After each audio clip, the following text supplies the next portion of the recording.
Nung araw, kahit tamis ang ating buhay, puno ng saya at ng kulay, di mauulit muli. Third person POV. Nakita kong dumating ang kotse ng mga Araneta, kaya dali-dali akong pumunta sa bahay nila Clarice para kumustahin ang kaibigan ko. Siguro ay nagpahatid ang babaeng iyon sa driver ng mga Araneta sa bahay nila. Ngunit nagulat ako sa nakita kong kasama ng kaibigan ko. Si Clarice? May kasamang gwapong lalaki? Tama bang nakikita ko? May kasamang pogi ang babaeng iyon? Pero teka, boyfriend ba ito ni Clarice? Kasi sa nakikita ko ay sobrang sweet nila. Paano na lang pala kung nagkaroon ng affair si Clarice sa ibang lalaki? Paano na lamang mukhang tukmo na lalaking iyon kung sakaling pagdating nito sa ibang bansa ay may iba na ang kaibigan ko? Ngunit, bakit kasama nito ang lalaki sa sasakyan ng mga Araneta? Naku Clarice, kung gagawa ka lang sana ng mali, dito mo pa pinasakay sa kotse ng asawa mo? Bulong ko sa sarili ko habang unti-unting nakalapit sa kanaroroonan ng mga ito. Clarice, tawag ko dito nang makalapit na talaga ako. Nakita kong napalingon ito sa gawi ko sa ngumiti ito sa akin, na parang walang nagawang kasalanan. Pinaglipat-lipat ko ang tingin sa dalawang taong nakatingin sa akin. Nang hindi ako nakatagal ay mabilis kong hinilang kami ni Clarice para makalayo, kahit saglit kasi gusto kong kausapin ito at tanungin. What the hell are you doing, Clarice? Sino ang lalaking iyon? Bakit ka nakipagpalit sa iba? Gayong may asawa kang tao? Alam mo, hindi ko gusto ang asawa para sa iyo ha, o boto dito. Kaso Clarice, malaking kasalanan ito kung ugulo kapag umabot sa asawa mo ang balitang ito na may kinakalantari kang iba. Alalahanin mo lahat ng tao dito ay umaasa sa iyo. Kaya please lang, hiwalayan mo na ang lalaking iyon dahil baka ikaw pa ang dahilan kung bakit mawala tayo dito sa lupa ng mga Araneta. At oo, naiintindihan ko na hindi mo mahal o gusto si Bryle. Pero girl, pakiusap naman wag mong gawin ito. At kahit magkaibigan tayo ay hindi ko nagugustuhan ang ginagawa mo ngayon, na nakikipagmabutihan ka sa iba. Dahil kapag nangyari ito, baka mas lalong maghirap tayong lahat dito para humanap ng ibang malilipatan na lugar. At kahit kaibigan kita ay hindi ko konsentihin ang mga pinanggagawa mo. Matari kung saad sa kaibigan ko na nakangiti lamang habang nakatingin sa akin. Anong iningiti mo, Clarice? Huwag mong sabihing tama ang hinala ko sa iyo. Please lang, hanggat hindi pa umuwi ang asawa mo, layuan mo na ang gwapong lalaking iyon. Muling wika ko dito sa katiningnan ng lalaki na nakatingin din pala sa gawin namin. Jessica, hindi ko maaaring gawin ang gusto mo na iwanan ko ang lalaking iyan. Dahil hindi ko na pinapatapos itong magsalita kasi naiinis na ako dito. My God, Clarice, bakit ba ayaw mong pakinggan ako? Para sa iyo naman itong payo ko eh. Hindi ka ba naaawa sa sitwasyon naming lahat dito? Pati na ang mga magulang mo? Kaya pakiusap, itigil mo na itong kahibangan mo, Clarice, dahil mali ito. Mahinahan kong saad sa kaibigan ko. Isipin mo ha, malaking kasalanan nito sa Diyos dahil pumatol ka sa iba lalo na at kasal ka pa sa mukhang tukmol na iyon. Siyempre, concerned lang naman ako sa iyo dahil kaibigan kita. Muling wika ako dito. Jessica, hindi ko nga maaaring gawin ang gusto mo. Dahil kapag nangyari iyon ay mapapalis tayo dito. Gusto mo ba iyon? Saad nito sa akin. Kumunot naman ang noo ko habang nakatingin sa kaibigan ko. Anong ibig mo sabihin, Clarice? Bakit mo nasabing mapapaalis tayo dito? Di ba sa mga Araneta itong lupa na ito? Naguguluhan kong tanong sa kaibigan ko. Nakita kong tumungo ito nang tingnan nito ako. Tama ang iyong narinig, Jessica. Sila nga ang may-ari ng lupa dito. Dahil ang gwapong lalaking nakikita mo ngayon ay walang iba kundi si Bryle. Napanganga ako sa narinig ko galing sa kaibigan ko. Bryle? Siya si Bryle? Uwi ka kong tanong sa kaibigan ko. Sobrang tagal nag-sink in ito sa utak ko ang revelasyong iyon. Nakita ko ang pagtango ni Clarice. Sigurado ka ba, Clarice? Baka ginugudtay mo lang ako ha? Baka scam ito. Nagdududang saad ko sa kaibigan ko. Lahat ng sinabi ko sa iyo, Jessica, ay totoo. Mahabang salaysay pero isa lang ang totoo, si Bryle talaga ang nakikita mo ngayon. Uwi ka sa akin, Clarice. Napalingon ako sa gawin ng lalaking sinasabing si Bryle daw ito. Gusto ko pa sana magtanong pero bumukas na ang pinto ng bahay nila Clarice. Gaya ng reaksyon ko kanina ay nagulat din ang mga magulang ni Clarice sa lalaking nabungaran ng mga ito. Mabilis namang lumapit si Clarice sa mga ito sa kanagmano. Nakita ko ding nagmano ang sinasabing si Bryle daw. Ma, pa, si Bryle po. Clarice, anong sinasabi mo? Anong Bryle? Wika ng mama nito sa anak nito. Ma, pa, totoo po ang sinasabi ni Clarice. Ako po ito, si Bryle. Pero bago kami magkwento sa inyo, pwede po bang pumasok po muna tayo? Dinig ko ang saad ng asawa ng kaibigan ko. Nagtaka man ang mag-asawa ay wala itong nagawa, kaya pinapasok na sila. I mean kami kasi kasama ako eh. Siyempre, gusto kong marinig ang sasabihin ng lalaking ito sa parents ni Clarice. Ma, pa, kukuha ko muna ako ng maiinom. Dinig kong saad ng kaibigan ko sa mga magulang nito. Nang aalis na sana ang kaibigan ko ay agad akong sumama nito para kumuha ng maiinom. Marami pa kasi akong gustong malaman.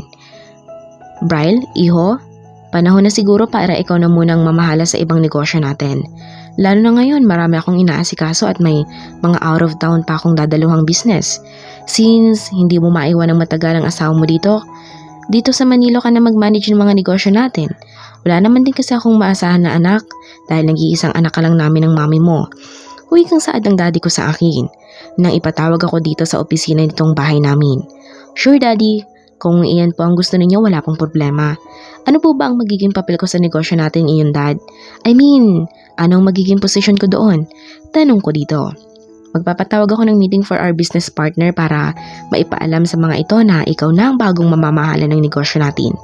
Saad nito sa akin. Okay dad, so how about my office po? Magpapagawa ho ba kayo para sa akin? Tanong ko dito. Iyong office ko magiging iyo anak. Ikaw na ang mamamahala. Ikaw na ang bagong CEO ng negosyo natin. Kaya maghanda ka, okay? Kasi one of these days ay magpapatawag ako ng meeting at kailangan na nandoon ka din para malaman mo din anak. Uwi kang muli ng ama ko. Okay dad, may iba pa po ba kayong sasabihin daddy? Kasi aalis kami ngayon ni Clarice. May gusto daw itong tinglang lugar para sa balak nitong itayong boutique since mananahe ang mama niya. Kaya hanap sila ng pwesto. Nagsuggest kasi akong samahan nito para maging driver niya at hindi siya mahirapan mag-commute. Saad ko sa ama ko. Okay son, mag-iingat kayo at sana makahanap kayo ng magandang pwesto para sa magandang plano ng asawa mo. Maganda din kasi ang boutique dito iho, lalo na at magaling na mananahe ang biyanan mo babae.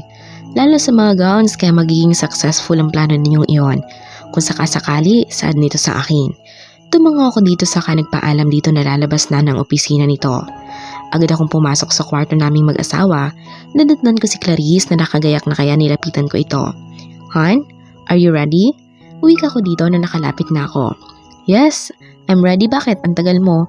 May mahalagang pinag-usapan ba kayo ni Daddy? Tanong nito sa akin. Yes, Han. Gusto ni Daddy na ako muna daw ang mamahala sa ibang negosyo namin. Dahil marami daw itong out of town, syempre, no choice naman ako kaya pumayag na ako. Saad ko sa asawa ko. That's nice to hear that, Bryle. At least, sa ganoong paraan natutulungan mo ang parents mo. Saka gusto ko ding malaman mo na andito lang ako para supportahan ka. Iting saad nito sa akin. Yes, Han. So, shall we? Para naman hindi gaanong mainit mamaya sa pagtingin mo ng lugar para sa magiging pwesto ni Mama. Wika ko dito. Tumango ito sa akin at sabay na kaming bumaba dito. Dumiretso na kami sa garage namin. Habang lulan kami ni Clarice sa sasakyan, ay tiningnan ko sa rearview mirror ang wife ko. Hindi ako makapaniwalang okay na kami nito. Naalala ko pa noon na para kaming aso at pusa dahil ayaw nga nito sa akin. Lagi pa itong may pasaring sa akin o di kaya'y may nakahandang masasakit na salita na ibinabato nito sa akin. At oo, inaamin ko ding nasasaktan ako sa tuwing pinagsasalitaan ako nito. Pero nanaig pa din ang pagmamahal ko dito. Hindi ko nga alam kung bakit mahal na mahal ko ito, samantalang marami namang babae. Siguro ngay nakatadhana kami para sa isa't isa ni Clarice. Oo sa? Talaga ba? Nakatadhana kayong dalawa ni Clarice? If I know, binablockmail mo lang naman iyan kaya napilitang pakasalan ka. Dahil lang iyon sa rason na paaalis ninyo sila doon sa lupa ninyo. Sige nga, paano ka minahal ng asawa mo? Diba kaya lang naman ito nagkagusto sa iyo dahil nagmukha ka ng tao ngayon? Pero dati naman ay hindi ka naman ito minahal. Kaya wag kang magsabi na nakatadhana kayo kasi walang ganoon. Kantsaw ng kabilang bahagi ng isip ko. Gusto ko na namang masaktan sa kaisipang iyon. Pero agad ko namang pinalis para hindi ako ganoong nasasaktan. Hanggang sa nakarating na kami ni Clarice sa lugar kung saan ito nakakita ng bakanting lote na nababagay sa plano nito. Agad itong bumaba sa kotse ko nang pinagbuksan ko ito ng pinto. Sabay naming tiningnan ang lote na iyon. Maganda naman ang lugar, malapit din ito sa mall. Hindi naman kami nagtagal doon dahil nagustuhan din ito ng wife ko. Kaya kinuha nito ang nakapaskil na telephone number na may-ari, sa bahay na lamang daw nito tatawagan ng buyer ng lupang iyon. Nang nakarating kami sa bahay, inauna na itong umakyat sa kwarto naming mag-asawa. Dahil may kakausapin pa akong magiging driver ko bukas kapag pupunta na ako sa opisina ni Daddy. Dahil magbibihis daw muna ito saka ito bababa para may paghanda daw nito ako ng merienda naming dalawa. Kuya Roy, aalis po tayo bukas ha. Sa kumpanya po tayo. Saad ko sa driver namin. Nang puntahan ko ito sa may garage dahil nakita ko itong naglilinis ng isang sasakyan namin. Sige po sir, anong oras po ba? Saad nito sa akin. 7 AM kuya. Kasi ako na daw ang itatalaga ni Daddy doon para may katuwang daw ito sa pagpapatakbo ng ibang negosyo namin. Saad ko sa butihing driver namin. Wala pong problema sir. Ngiting saad nito sa akin. Salamat kuya. By the way po, nagmerienda na ho ba kayo? Tanong ko dito habang nakangiti. Opo sir. Sagot naman ito sa akin na nakingiti din sa akin. Sige po kuya, iyon lang po ang kailangan ko sa inyo. Maiwan na ho muna kita.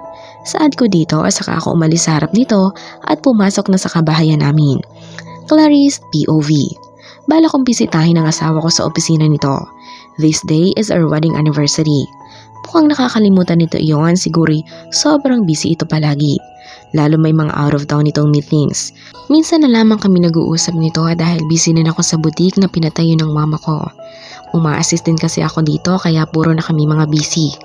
Nagluto ako ng pork menudo na alam kong paborito ng asawa ko. At syempre hindi mawawala ang special lumpiang Shanghai ko.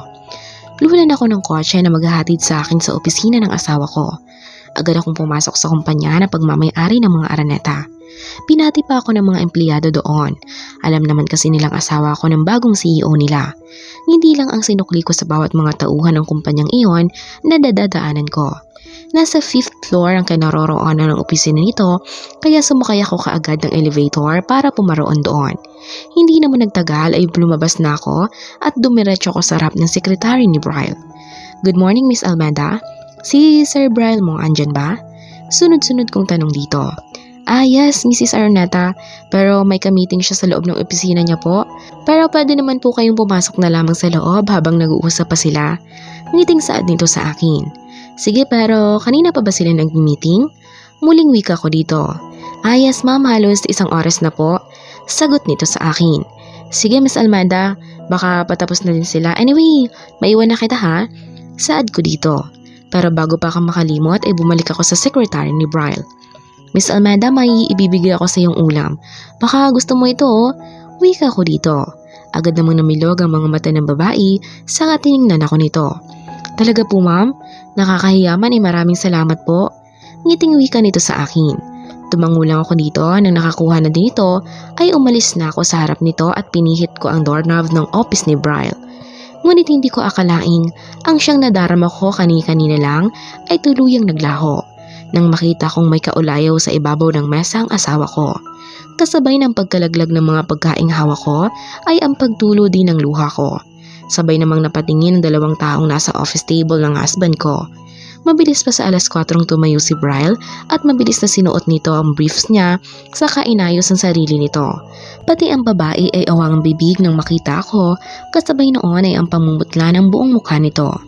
Hon, let me explain. Explain what? Paano mo ipapaliwanag sa akin na may kaulayaw ka sa ibabaw ng mesa mo? Ha, Bryle? Talaga bang ang bababoy nyo? Mga walang niya kayo? Magsama-sama kayong mga walang niya at madudubing tao. Sigaw ko dito. Hon, please, shut up. Huwag mo akong matawag-tawag ng ganyang endearment, Bryle, dahil madumi ka. Go to hell for all I care. Wala na tayong dapat pong pag-usapan, Bryle. Sapat na sa akin na makitang pinagtataksilan mo na pala ako. Nag-effort pa akong pumunta dito para isurpresa ka sana dahil anniversary sana natin. Yun pala'y ako palang masusurpresa dahil dito sa nadatnan ko. Ang kapal-kapal ng mukha mo. Lalo ka ng babae ka. Baling ko dito na naging sanhi ng pagdilim ng paningin ko. Mabilis kong nasampal ito at sinabunutan. Aray! Stop! Ang sakit! Iyak nitong wika sa akin. Masakit ba ha? Pero wala nang masasakit pa sa kaalamang pinagtataksilan niyo ako. Ang kapal ng mukha mong babae ka? Mukha ka namang disenteng tingnan pero ang dumi mo. Baboy ka. Tuluyan na akong nawala ng control sa sarili ko. Kasi kahit anong pigil ni Bryle sa akin ay hindi pa rin ako tumitigil. Stop! Stop it please! Pagmamakaawa nitong saad sa akin habang umiiyak. Alam mong may asawang tao itong lalaking pinapatulan mo, pero sumigi ka pa rin. Talaga bang makatikang babae ka? Sigaw ko dito habang pinagsasampal ito. Stop it! Clarice, tama na yan. Natigilan ako nang sigawan ako ni Bryle. Ito ang unang beses na sinigawan ako nito, kaya lala akong nanggagalaiti sa galit ng mga oras na iyon. Kinakampihan mo na ang kabit mo? Hoy, huwag kang masyadong assuming ha.